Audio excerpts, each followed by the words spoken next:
Disse mais Samuel a Jessé: acabaram-se os jovens? E Jessé disse: ainda falta o menor, que apacenta as ovelhas. Preste atenção, porque para mim Davi só foi rei porque apacentava ovelhas. Para mim, a maneira que ele resolveu desempenhar a sua função, a maneira que ele resolveu agir com a missão que lhe foi confiada. E a Bíblia diz que nós não devemos negligenciar o tempo das pequenas coisas. Como esse camarada resolveu lidar com essas emoções de ver todos os seus irmãos à frente dele, ele o caçula, sabe? Um dos livros, eu já falei isso aqui, que eu li, que me impactou, foi Transformando Suor em Ouro, de Bernardinho, o técnico da seleção brasileira de vôlei, né? Até algum tempo atrás. Hoje me parece que já é o Zé Roberto nessa transição. Mas preste atenção, quando esse camarada foi jogador, o Bernardinho, ele exercia a função de levantador. E quando ele foi levantador, o levantador titular se chamava William, um dos maiores levantadores de todos os tempos, até porque o Brasil é um dos grandes campeões, né? No vôlei masculino. Mas o Bernardinho tinha pouquíssimas oportunidades de entrar na seleção. O William era uma estrela e o Bernardo então só entrava em movimentos táticos, quando o técnico queria diversificar uma jogada que já estava sendo marcada por William, por suas características. Então normalmente era 1, 2 jogadas e ele voltava para o banco, 1, 2 jogadas e ele voltava para o banco, e poucas vezes ele pôde exercer essa função. Para alguns ele foi um jogador mediano, medíocre, alguém que conseguiu despontar ainda, que só em chegar à seleção já é algo muito grande. Mas a minha pergunta é: o que esse camarada conseguiu ver do banco? É o que esse camarada conseguiu observar do banco, que já que ele não seria o melhor levantador do mundo, ele poderia se tornar o melhor técnico, o maior campeão de todos os tempos como levantador.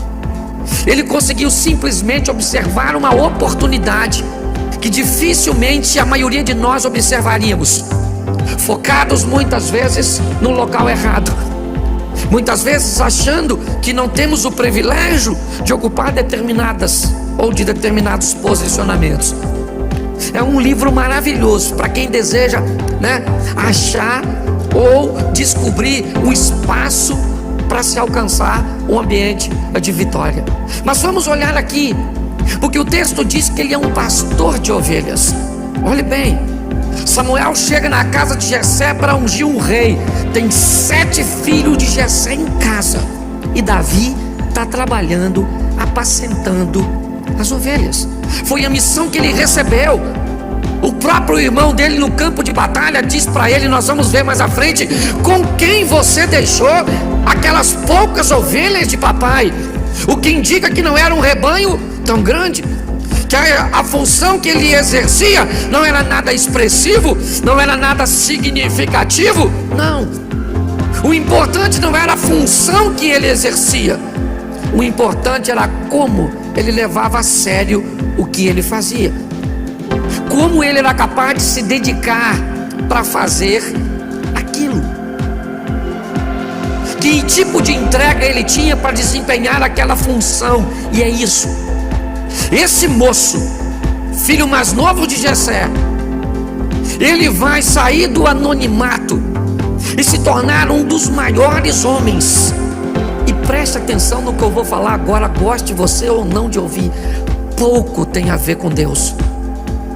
Pouco tem a ver com Deus, tem muito a ver com sua dedicação, com o interesse de fazer aquilo que Deus o entregou. Porque até o presente momento, o que Deus tem para ele? Ser pastor de ovelha. Ah, mas ser pastor de ovelha é uma função que eu não me agrado, é algo que não tem tanta expressividade, é algo que não tem tanto valor. Para quem? Tudo aquilo que vier à sua mão, fazei-o conforme todas as forças, é o que diz a palavra do Senhor. Ah, pastor, mas as pessoas não vão me reconhecer. As pessoas podem não te reconhecer, mas você não vai passar despercebido para Deus. O grande problema é que pessoas recebem, muitas vezes em fase de sua vida, incumbências, funções, salários, cujos quais não é o que Deus tem para você a nível de futuro, mas é o que Deus tem para você a nível de presente.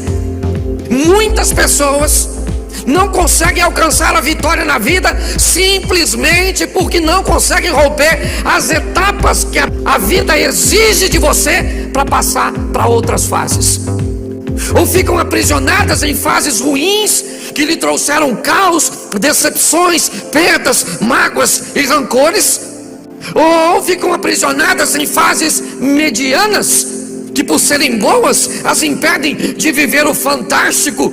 Ou então, como Uzias, vive o fantástico, mas perde o seu coração e acaba perdendo a vida.